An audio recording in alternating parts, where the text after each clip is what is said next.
So, see, it says on YouTube we're now streaming, but my other computer says we're not.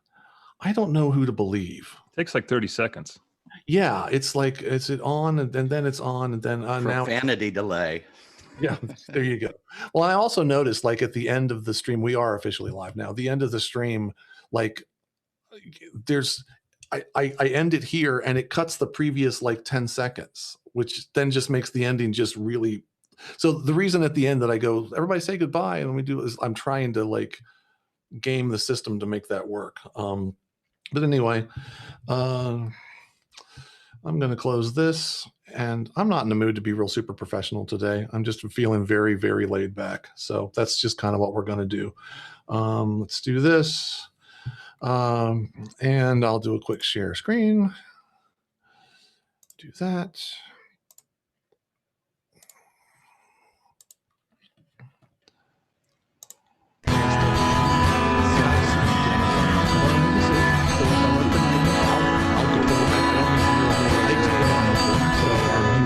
Yeah, well, you know, that's like just your opinion, man.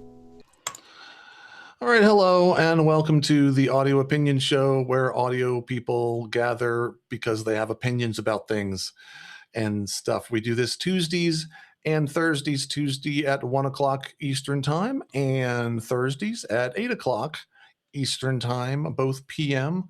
I'd like to thank the folks who have joined us, and just because he asked ahead of time, I'm going to allow a last-minute guest. So if you're on YouTube and you're like, how come you're letting people in when you don't usually let people in?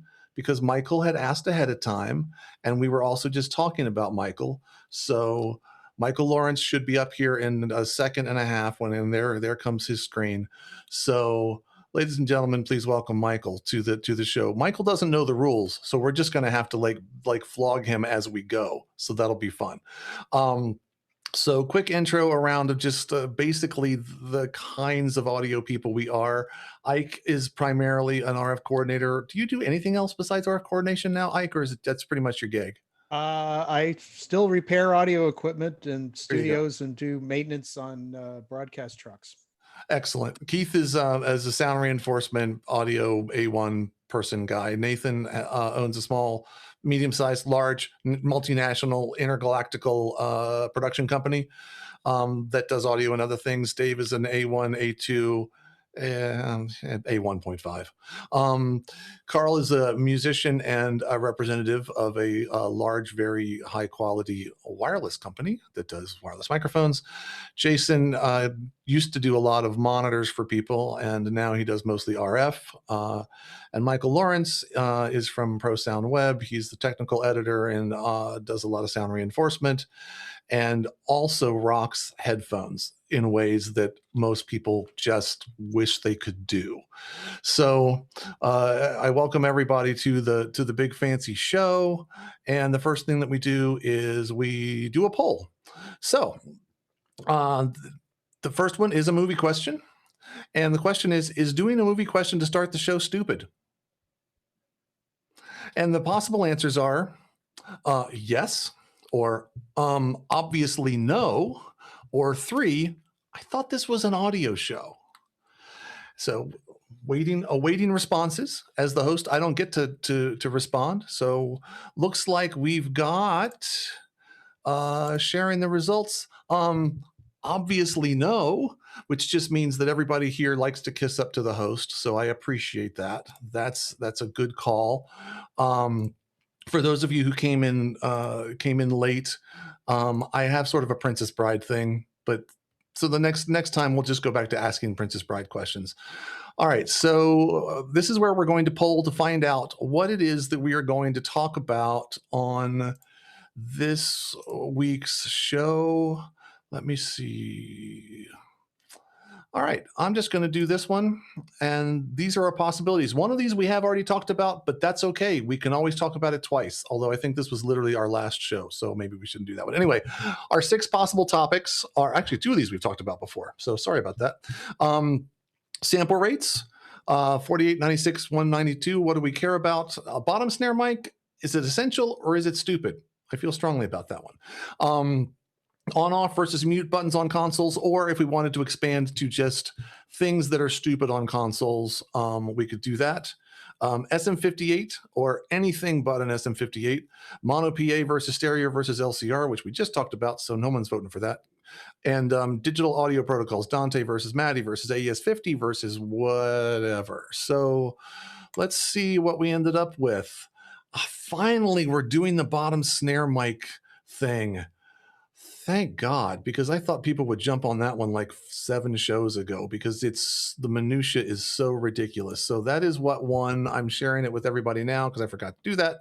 But yes, so bottom snare mic, is it essential or is it stupid? And Jason, we will circle back to your topic, I promise, before the end of the show. I just forgot in the span of 37 seconds from starting the show to actually doing the intro, because I suck at this.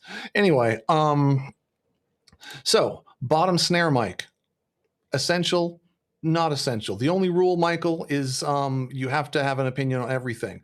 But just to be nice to you, I know that's a hard one, isn't it?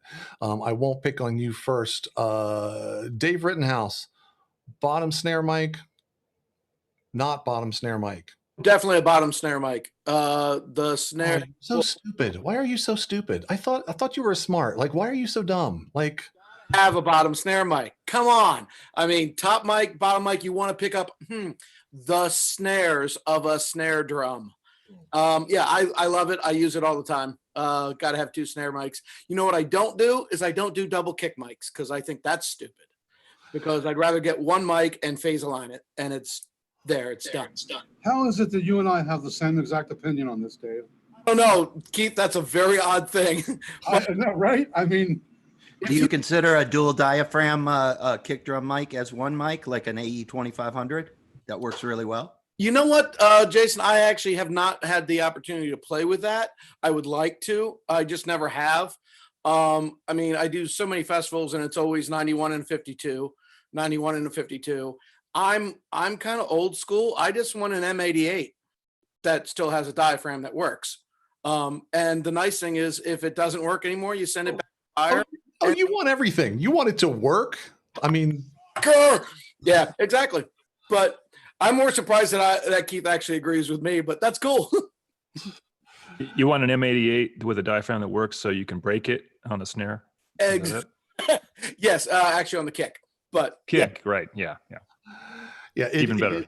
It is funny that a lot of our preferences come from, when we were in our 20s and we got our first real gigs and what was in the mic locker that we had access to, and then we used it and we made it sound good, and then we said, I just am going to use this until I die, because I'm an M88 guy as well, and it's largely because Dave and I came up from the same company and they had the same microphones, and not that there's anything wrong with that, but anybody else, bottom snare mic, or anything kind of related like tweaky. It depends on the application. I mean, if you're in a studio and you want to capture the sound of the kit in the room, it's a lot less important than if you're live and you're trying to capture the sound of each skin and create your own room to reproduce.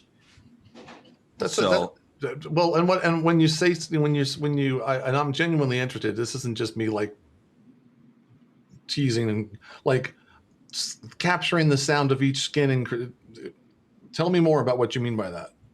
Well, most of the rooms you do a huge live show in, the room is a terrible sound that you're trying to compensate for. You're not trying to reproduce what the mics are. If you space mic the kit in a terrible sounding room and then try to make it sound good in that same terrible sounding room, it's a compounding of problems. Whereas if you're close micing every skin and every brass, you then actually can mix it, create an electronic room sound around it, and present that in the context of the terrible sounding room.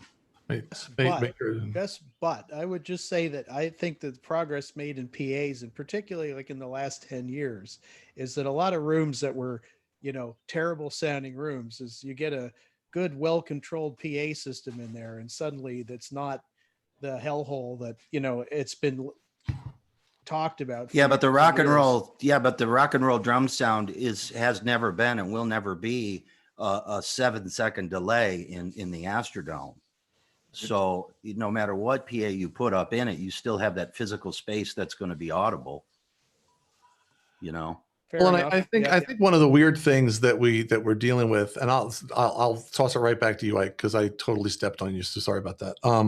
But is this sound reinforcement, all of it, especially with pop music, is we forget what a ridiculously giant compromise it is.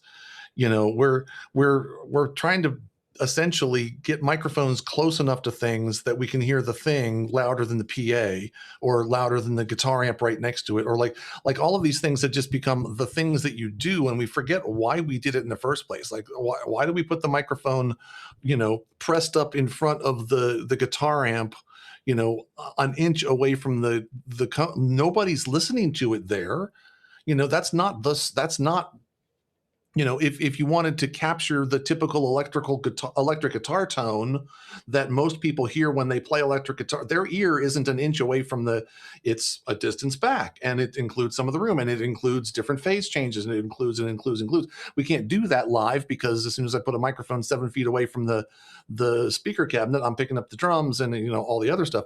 So I do think we forget that, and I think that you touched on it, Jason, that a lot of what we're also, I think there's a little bit of a feedback loop that happened over a long period of time where we started close miking things in order to make it work, which then became part of the sound that people were used to hearing, which then became, that's the thing that we do to get the sound.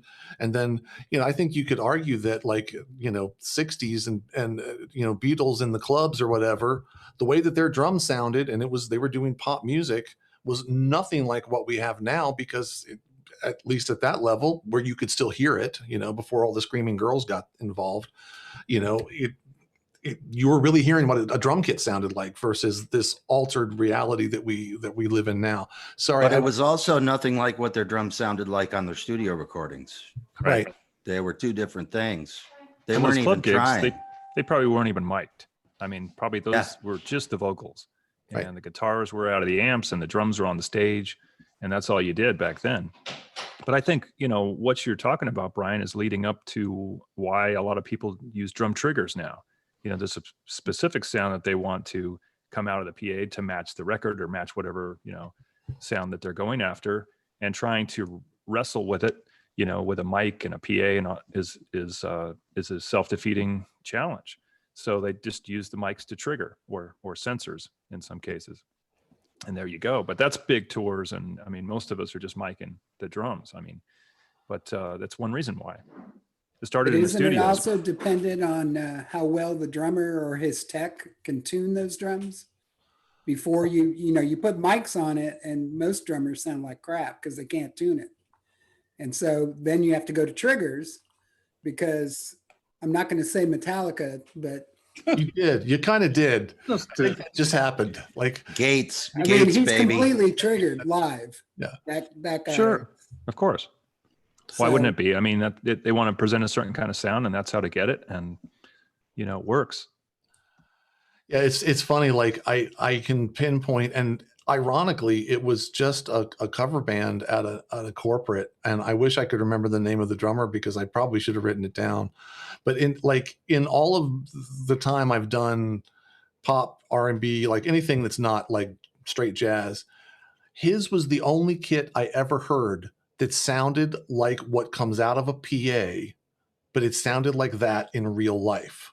And it was so finely tuned, and he had so tailored his technique to make his kick drum louder, make his snare drum softer, to balance everything. Like, it's the only time I've ever, I just I stood in front of him, and he was warming up before I put mics on, and I'm just like, I could put a stereo pair right here and turn it up, and it would sound like an arena drum kit. But that's once out of thousands. That's typically I'm standing 2 feet away from the drums is not the sound we're going for. We're going for something that's completely in a, altered reality. Like, I want to hear a kick drum without everything rattling. Well, that's not reality, because when they hit the kick drum, everything else rattles. Like, that's what happens in real life. So I run into a lot of young engineers who are looking for that poofy kick drum sound, not realizing that part of that sound is the snares rattling. yeah. Which I guess I would then, you know, concede that that's probably an argument for a snare, a bottom mic. Like I would like to interject here along the same lines, Jason. Have an ongoing conversation with the company owner. He always gates the snare top. I never gate the snare top for a number of reasons.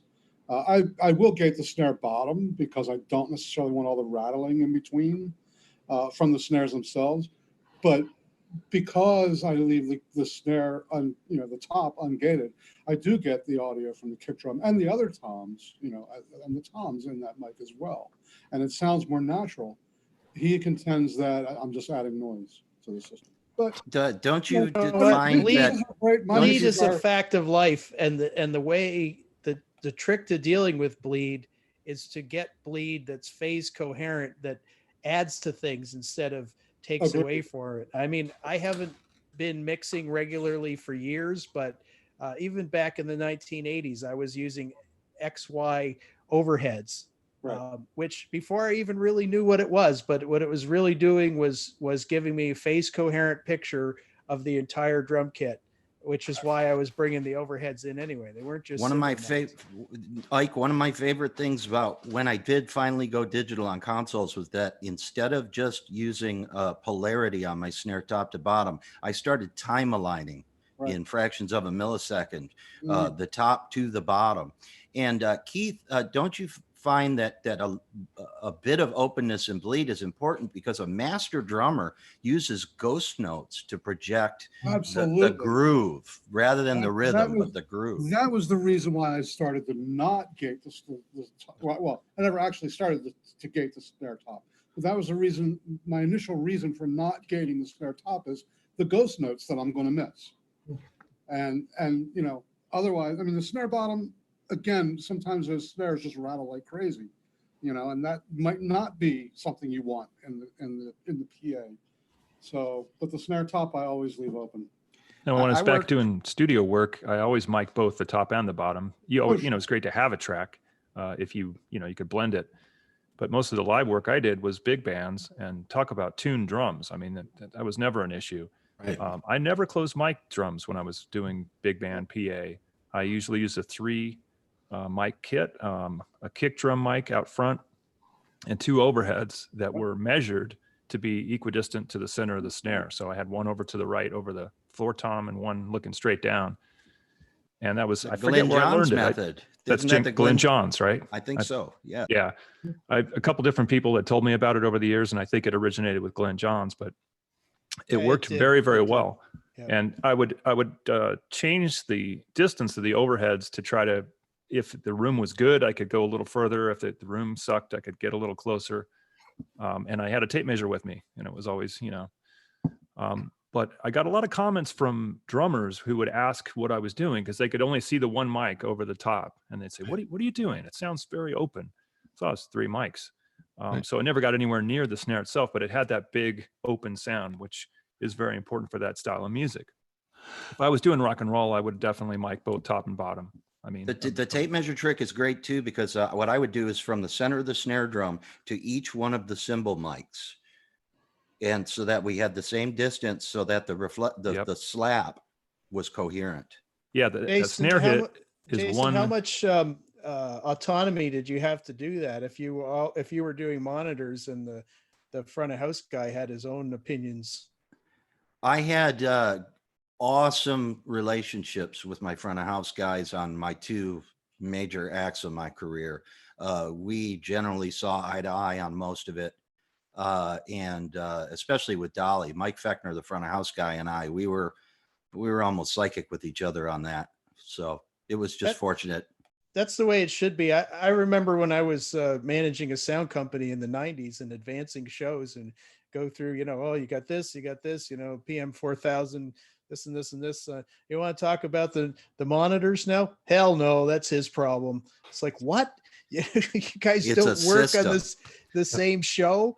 Yeah, It's are we in like this together or I was not? stunned when I would get that response. Yep. But I got it fairly regularly.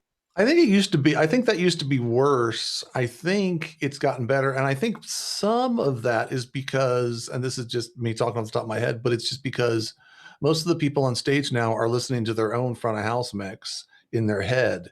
And so at that point, both positions are kind of trying to get to the same place. Like, where the monitor guy might be like, no, I want to use this mic because I can make it louder in the wedges, and the front of houses guys like, I hate the way that mic sounds.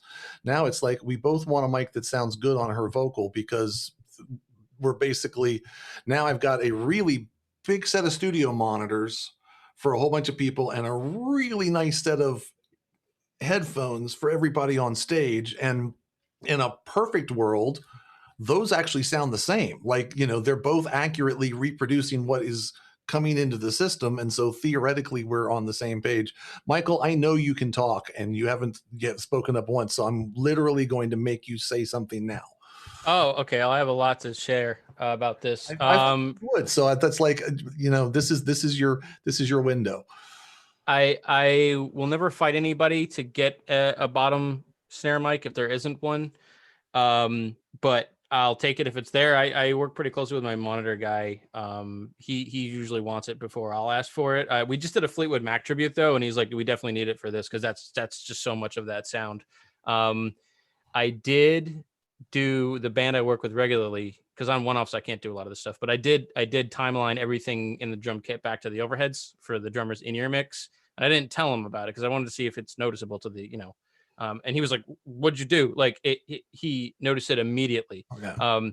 So managing multiple arrivals is, I think, the way to go here. I don't use gates on drums at all, because what I found is when they pop open, all that cymbal bleed comes in, and it sounds really nasty to me. So if I use them, I'll generally only use them on toms, and I'll generally use expanders instead. So it's not a violent opening. But yeah, no, I think my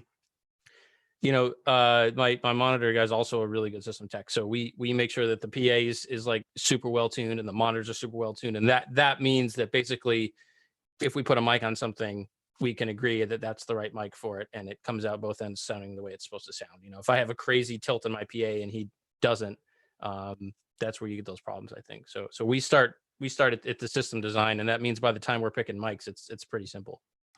That is music to my ears, my friend, literally. For what it's worth, low pass filters on your toms can really help with that unnatural opening sound, because a tom doesn't have much going on over 10 kilohertz, and you can find a sweet spot there that really helps, so that when the gate opens up, you hear drum and not a bunch of wash.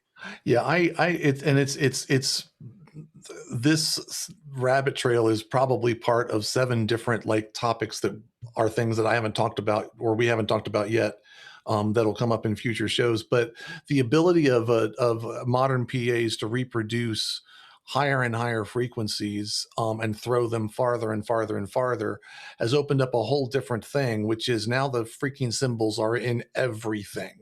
And, where we used to be able to get away with a lot of gating, a lot of this and that, a lot of whatever, because, suddenly, every time I hit a tom, there's a little bit of cymbal. I couldn't hear it anyway.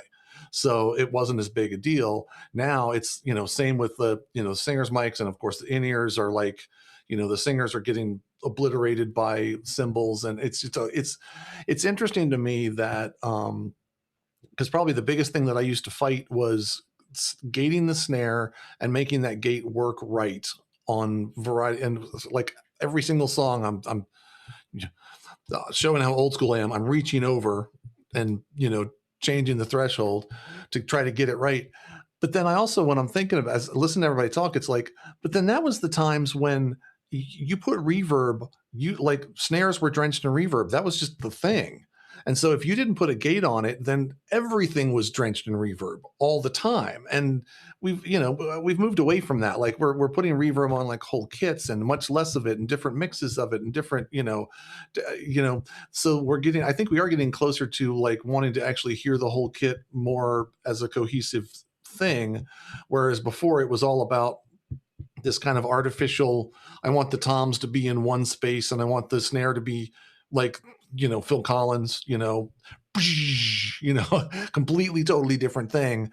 Which then starts to open up like where we put the mics and how we set the things. And which makes me then want to very much agree with what you were saying, Keith, about, that top snare mic, leaving because I always hate, it's like, they wanted me to put 3 seconds of freaking reverb on the snare because it was, 1989.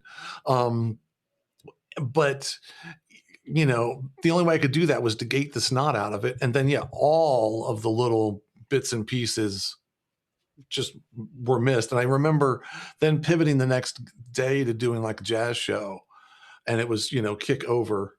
And then just like going, oh man, this kit sounds so organic and sounds so natural. I said, well, duh, because you're actually hearing all the bits. Like, the only thing you're really amplifying beyond the rest of it is the kick, because kick drums, unless somebody really leans into them, are the kind of softest thing in the whole kit.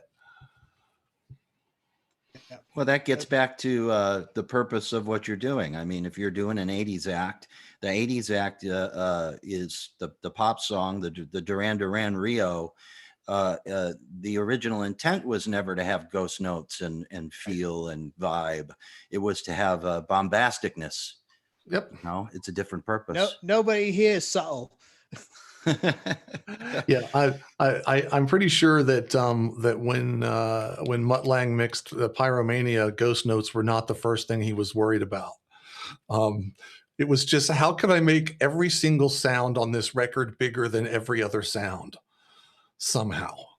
Hey, and if I may, just for a second, roll back to what you were talking about, today's system saturating the environment with high end. There's actually, I hate to keep going back to monitors, but there's a practical reason to be aware of this.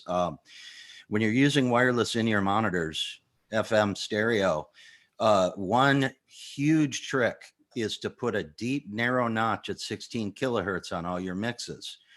Because there's two reasons. One is most in-ear monitor systems, neither the earpieces nor the electronics reproduce very much up at 15 kilohertz and above. The second reason is when 16 kilohertz gets into your audio path at a high level, the first harmonic of that is 32 kilohertz, which happens to be the stereo pilot tone that makes multiplexing work. And so that saturation of high end collapses your stereo image. This is not an opinion. This is a fact. Everyone listen to Jason. He's right. Hear him. Hear him. Hear him. Hear him. He is extremely. I early on in my days of in-ears, when I was the poor idiot who was like putting together the monitor rig and then having to put them in my ears and play. Yeah. Lots of like, why is this collapsing? Why is this like, lots of confusion and lots of like not fully understanding what was going on. And that little trick, because you couldn't hear it. Like it was. Well, sometimes you'll get that with right. Like with every transient, and that's a dead giveaway. Right. But it was just like, oh, it's collapsing, or it's not. And it was, and yeah, it's. Then when I learned to roll a bunch of that stuff off, like it was, and for me, it was, I mean, my monitor rig was mixing off of like 01 V96s, but it was just, go to the output and just, and for honestly, like roll it at 12K, like it's fine. Like you don't need it. You don't need all that junk. And you could probably go farther down than that if you wanted. Like it's not doing you any favors. If your musos hear that good, you ought to put them on a hardwire anyway. Right. This is another topic, but high and low pass filters. I mean, I think that this industry has been so obsessed with the 20 to 20, 20 hertz to 20 kilohertz. It's good that people forget that just because something has that frequency response doesn't mean that you need to use it. And particularly like lav mics in talking head situations, I always high pass them and low pass them, because an average lav mics are terrific microphones. They're pretty flat from probably 20 hertz to right out to 20K. And so they pick up all that stuff great, and you don't need it. So you got to, throw away what you don't need. Many of them go to 50K. It's really important for strings, by the way, and it's often overlooked. I mean, the math is pretty straightforward, but like I was just mentioning this to a friend of mine who plays viola and is setting up a home studio. The lowest fundamental, the C on the viola, is 130 hertz. So do you really want anything below that? And in general, in a studio or on stage, the answer is no. Violin's higher than that. It's 200 something hertz, you know, and cello, of course, goes quite lower. It's more like 70 hertz. Let's see, 130. Yeah, 65 hertz would be the cello. So definitely high pass all those, because if you start getting a lot of low frequency energy, those things will start responding, and that's feedback. You don't want that. Yeah, this also crosses over into the tilt, no tilt thing on the PA and all that stuff. Yeah, and that, yeah. you know, like we used to struggle to get enough bottom end. I think most of us, except for Michael, are old enough to remember that. But now there is no struggle. There is plenty of bottom end. And so now you have to make a conscious decision. Well, what kind of music am I mixing? Because maybe you need to high pass the kick drum and the bass guitar, because you don't need that, you know, furniture moving, bowel rolling stuff going on down there if you're doing an alt country act or something. Bass. What kind of bass we got? We got bowel rolling bass. That's Well, too much. And what Karl talked about is also excellent philosophy for drums, mixing and miking drums. When I worked with Jack Gavin out of Nashville, one of the best drummers around, that guy's amazing. Although he only has one volume, and that's 11. But I worked with him and got to know his tunings. And so a really good trick is if you, one, are having problems with low end out of a drum, or two, need more impact out of a drum, it's good to know the fundamental frequency that drum is tuned to.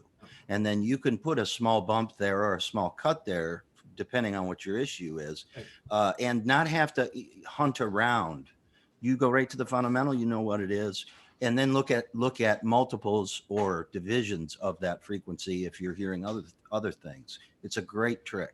So that leads me to back in, you know, my days as a house engineer, you know, doing 4 or 5 bands a day, you know, with no sound check, just a line check. You know, when I tell the drummer, give me a kick, I'd sweep until I found the sweet spot on his kick. Same thing with his first tom, second tom, whatever. You know, his rack toms, I'd just sweep until I found the fundamental. And then I'd know, you know, I'd hear that, and then I'd move to the next thing, making a mental note in my head. Oh, I've got to go back and cut, I don't know, 500 hertz on that particular tom later, you know, once we start, because we only have 15-minute changeover, you know. So yeah, that and of course you get those drums that aren't tuned. and those are the most fun. That never happened. And that's when you do break out your samples. Yeah. If you got it available. I have a question for the group. I mean, this comes back to something that was talked about a little bit earlier, but the idea that at some point PA systems got to a level of quality, maybe extended highs, and we've also mentioned extended lows, where some of the choices, particularly microphones, don't have to be made as a compromise. And I think also the introduction of wireless in-ears has freed up mic choices. And, you know, I mean, I'm sure we all remember we choose a certain mic because it's the most resistant to feedback. Is that the best reason to pick that mic today, I guess? And you know, of course, it depends. Or that mic sounds good with my PA, which is different than every other PA out there. Right. And I think a lot of choices were made that way. But would you guys say that was like a dramatic step, or has that just been a gradual evolution, you know, with the higher end speakers? Back in the day, it was what we could afford too. Sure. Yeah. But no, I think the point that you're making is actually it has all kinds of ramifications, because, you know, in truth, I mean, we mentioned at the top of the hour, you know, oh, Dave and I like M88s for but the reality is that, yeah, the decision making process for that and a lot of my other, you know, preferred mic choices, yeah, were made when the PA, you know, had basically no pattern control below 500, probably below 1,000. It had no pattern control, you know, and there was wedges all over the stage. And I mean, it was a completely different environment. And it's like, but of course, then, well, that worked. And I get into these, you know, and so then how many of us, you know, more seasoned veterans it would be, which is, you know, not to get super philosophical, was part of the point of this show of mine, was to like get a mixture of people to start challenging some of our preconceived notions, because it's interesting. Like I started the beginning of this hour, like extremely anti bottom snare, and almost nobody has said anything about that specific thing that made me change my mind, but everything about the overall picture of the way things have changed now and the way we hear things and what's available and the style has made me go, no, wait, I would actually probably change my mind on that, because, you know, a lot of my opinion was based on the style of music that I mix the most. All that extra rattle was all coming right in the honky part of the horn that always sounded terrible, that we kind of don't have as much anymore. Like all those kinds of things, it's all related, and it's, we've kind of evolved to, I think, a very different place. I would agree with that. I think my mind has been opening through this conversation, and I went into it as a snare top guy because, Well, I not didn't to get a chance to mention- express that opinion, but snare top, it's always been one mic on the snare. Right. I did rebel against the SM57. I always like something brighter than that, like, for example, this CM700 that I'm using, or those little Sennheiser like 604s or something like that. 604, the Audix i5, I think it is. That's a great snare mic. But hearing these other opinions from and hearing them explained, it really does open my mind to approaching it. I don't think I've ever even had a bottom snare mic in a situation, for example, where I was doing monitors and I didn't have it wasn't my decision, or when I was doing a remote recording. I cannot remember dealing with a bottom snare mic in 40 years, but I would go into it with a more open mind now than I did before. And just to Karl's point, Karl, I think it's been an incremental thing. The improvements in sound reinforcement over the last, say, 20 years has been just a steady upward, as long as it's implemented properly by people who know what they're doing. It's been a steady upward thing, and so many things that were issues when we were doing this in the late 70s, early 80s, and that kind of thing are not issues anymore. Digital delay is a huge contributor to that, because, as I've said before, timing is absolutely everything. And to be able to actually time align things instead of mucking around with a phase switch, like Jason mentioned earlier. Is it better this way? Oh, that's how we all started, though. Yeah. In or out of polarity, and that was it. All we were doing is moving it. We were moving it, half a waveform, Right. this way or that way. And now that we have the ability to fix that stuff, what we can do now is just miles beyond what we could do, 30 years ago. Yeah, we used to you can dream look in the at it- mid 90s. We were starting to play with delays. And as I think I mentioned in one of the earlier shows, timing the PA to the backline or to the drum set. But, we dreamed of the day when you'd have delays, individual delays on every channel, and you'd have, let's say, sub-millisecond, like 10th of a millisecond adjustment. And that all exists today, Well, and you could look at it this way too. Look at the snare bottom microphone like a container of dried mustard in your spice rack. I never use dried mustard in my cooking, but the snare bottom mic is somebody saying, hey, take this dried mustard and put it in your spice rack. So that next time I think, what would be good right here? Because it makes a great dry rub, Jason, and you are in the heart of barbecue country. So yes, I use it once in a while. But Okay. what I'm saying is, if somebody's trying to hand you this, nobody's forcing you to push the fader up or unmute it. Right. So my philosophy is better to have it there if it's available. That was certainly our take in the studios back in the day. Yeah, no, I think that the few times that I've had one, it's always been because I was walking into a festival situation and it was there. And then some of this also it's old school versus new school, and 120 inputs for one band is routine now. Let's just have a bajillion sources, and then we can pick and choose per song, per application, per this, per that, whatever we want to use. back in the olden days, it's like, oh, I need to fit the headliner into like 32 channels because then I need to put the opener's vocals in the next, and I got to put my reverb somewhere, and I've only got 52 inputs to work only, which, if it was like Luxury. 5, they'd be like 48 inputs. What would you do with all of that? But so then it becomes, oftentimes, oh, bottom snare. Well, it's how much do I really need that? When I could put, I can get another dedicated vocal channel that I can sound check for the opener and, whatever. So it's, just sort of like as times change. But I also then circle back to, but then so many of the things that were like high-end choices that we used to make with regards to microphones, I am steadily dialing back from, because it was like they had all this extended high end that would sort of kind of make the PA make some high end and sort of kind of sound. And now it's like, now I've got way too much of this like sparkle and way too much stuff. And just go back to the 58. Like it will sound better because it's hitting the presence peak where we want it, and let the other stuff live up in the, 13K range.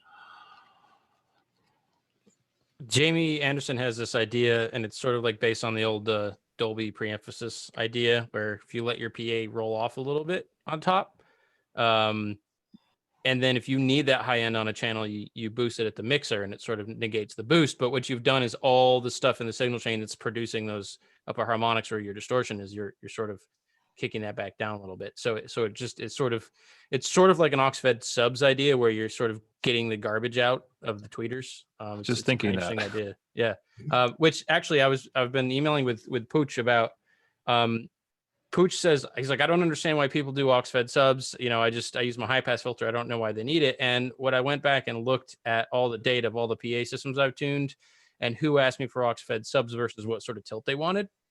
And what I found is the guys that mix to a flat PA, they don't tend to ask for it as much because their high pass filter works. If you have 24 dB of sub tilt, your high pass filter is sort of negated by the ridiculous, you're just back to zero. That's all you've done. Yeah, right. Exactly. So that's why they don't ask for it. Is because they can functionally use a high pass filter. So, that's sort of, but the other thing I'll say is, two of the consoles I work on regularly are 96K consoles. And one of them I just checked the other day. If you boost a high shelf on a channel, it's boosting up to 48K. Right. So that's leaving the console. Right. And I don't want that leaving my console. I want to get rid of that. I want to get rid of the DSP. I don't want that getting anywhere near my PA system. So, and you don't want to go into in-ears. I mean, that's bad news. So, especially as the higher sampling rate gear proliferates, I band limit everything on the way in, but also, I think it's good practice to look at band limiting on the way out of the console as well. Because I don't want to feed 36K into a DSP, Yeah. And it's, I had a completely unrelated, and 100 years ago, but it was, I did this corporate show in a hospital. We did like live cases for a medical show. And, I had a 4K in there for whatever. But the cable paths going into the operating theater were like through the building and through all kinds of weird stuff. And like second day of show, we're percolating along, and all of a sudden I look down and like 40 of my inputs have gone to clip, and yet I hear nothing, like absolutely no change in the sound. I've still got my 3 or 4 inputs that are going, and they're talking and like they're fine, but 40 inputs have gone to clip. Anyway, I'll cut to the chase. Any unterminated input, there was an ultrasound machine or something that when they turn that thing on, I didn't have the equipment to be able to tell you what frequency oscillated into the system, but it was way north of 20K, and just basically sent all my mic pre's into, very unhappy land. And I learned that I had to make sure everything was terminated and not to have, gains up to, it was just another noise I had to, but completely couldn't hear it. But like my output compressor dipped because it could, it responded to that signal. And yeah, as we've got digital systems that are capable of going, to 48 and beyond, we have to manage that stuff, because some things are going to try to respond to that. They're going to try to, do something with that, and bad things will happen. So that's a really good point. I usually try to keep us right around 45, and we're in the general area of 45. So I'd love like a last thought on just general, like what did we learn today? Anybody? Oh, I got one for you. Go.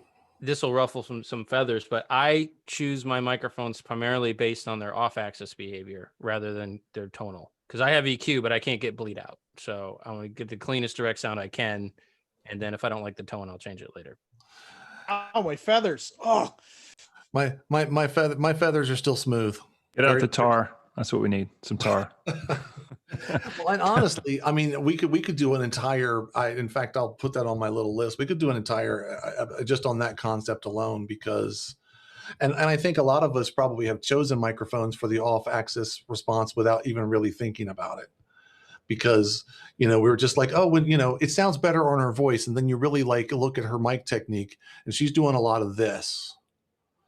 And so that's changing, so she's not just altering distance, but she's changing angle. And then the off-axis response is different with different microphones and tends to lean you towards a, smoother, all these kinds of things. It's really interesting.